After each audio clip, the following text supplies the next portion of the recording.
Corona की दूसरी लहर पूरे देश में कहर बरपा रही है। राजस्थान में भी कोरोना अब तक हजारों लोगों की जान ले चुका है। लोगों के सामने उनके अपने तड़प तड़प कर मर रहे हैं, लेकिन वो कुछ नहीं कर पा रहे हैं। राजस्थान में कुछ अस्पतालों में तो स्थिति इतनी बदतर हो चुकी है कि हालात सुधरने का नाम नहीं ले रहे हैं।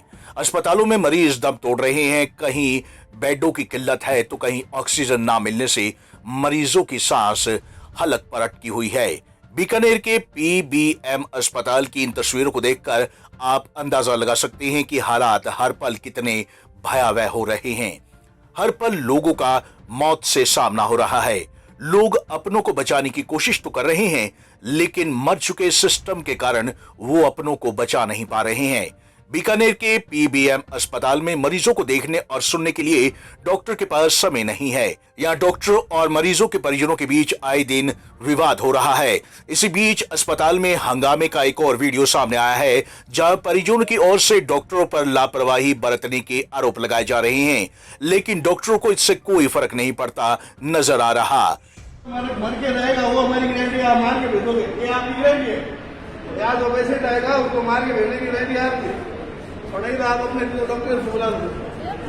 वीडियो बनाना जरूरी है, आप यहाँ रहो। अस्पतालों में लोगों के साथ हो रहे इस तरह के बर्ताव कोई नया नहीं है। आए दिन यहाँ डॉक्टरों और परिजनों में बहस हो रही है।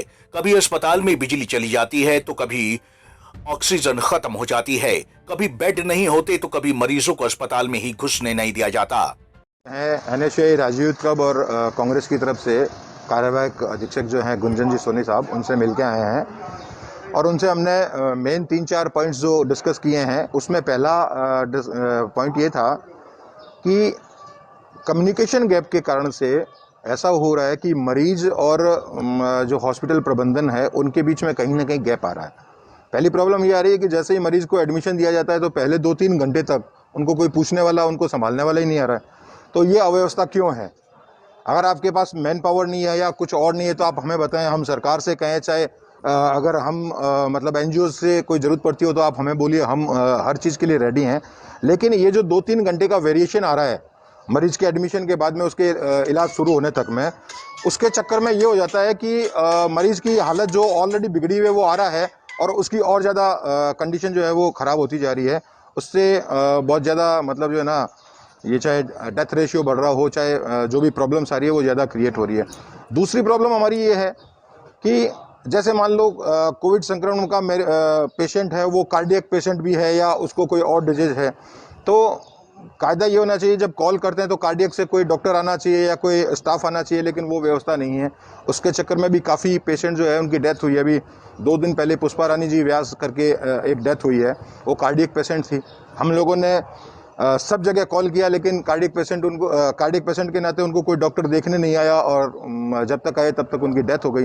तो ये चीज़ें जो कम्युनिकेशन गैप के कारण से हो रही है, उनको हम मैनुअली प्रयास करें तो रोकी जा सकती है।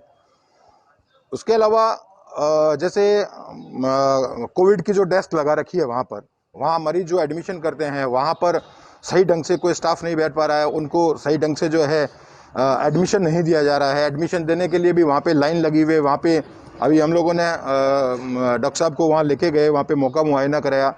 गटर की लाइन जो है वो खुली पड़ी है, वहाँ पे गंदगी बिखरी पड़ी है। तो ये प्रॉब्लम्स जो है, जो मैनुअल चीज़ें जिनको हम सॉल्व कर सकते हैं, इससे करीब 80% समस्याओं के जो है ना समाधान हो जाएगा। ये चीज़ें अगर हम कर पाएँ तो बस इन्हीं सब चीज़ों के लिए हम लोग जो है वो उनको ज्ञापन देके उनसे निवेदन करके आए हैं और ये बोल गए हैं कि हम लोगों से अगर कोई भी चीज़ की आपको ज़रूरत हो तो तन मन धन से हम आपके लिए रेडी हैं। बीकानेर के अस्पताल की इन तस्वीरों को देख सिस्टम की तमाम दावों की पोल खुलती दिख रही है। सभी दावे हवा हवाई होते नजर आ रहे हैं। मरीजों का तड़प तड़प कर दम तोड़ना इस बात का सबूत है कि स्वास्थ्य व्यवस्थाएं खुद वेंटिलेटर पर जा चुकी हैं और मरीजों के साथ साथ दम तोड़ रही है।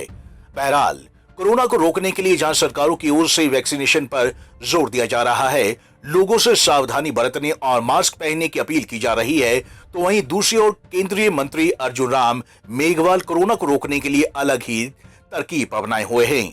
अर्जुन मेघवाल का एक और वीडियो सोशल मीडिया पर तेजी से वायरल हो रहा है, जिसमें वो लोगों से दिया जलाकर कोरोना को भगाने की बात कह रहे हैं। आओ मिलकर दीप जलाए, कोरोना को जड़ से मिटाए, आओ मिलकर दीप जलाए, कोरोना को जड़ से मिटाए। कोरोना काल में केंद्रीय मंत्री का इस तरह का रवैया हर किसी की समझ से बाहर है। जहां केंद्र और राज्य सरकारें वैक्सीनेशन कर लोगों की जान बचाने में जुटी हुई है, तो वहीं केंद्रीय मंत्री अर्जुन राम मेघवाल कुछ अलग ही राग अलापते नजर आ रहे हैं। उनके इस वीडियो के बाद सोशल मीडिया पर लोग उन्हें जमकर ट्रोल कर रहे हैं। कोरोना को रोकने के लिए मंत्री जी कभी भाभी जी के पापड़ों की सलाह देते हैं तो कभी दिया जलाने की। बहरहाल दम तोड़ता सिस्टम, डॉक्टरों का मरीजों के साथ दुर्व्यवहार करना और मंत्रियों के इस तरह के नुस्खे कोरोना को खत्म करने के बजाय और ज्यादा पावरफुल बनाने में लगे हुए हैं। पंजाब केसरी टीवी के लिए बीकानेर से आनंद प्रताप आचार्य की रिपोर्ट।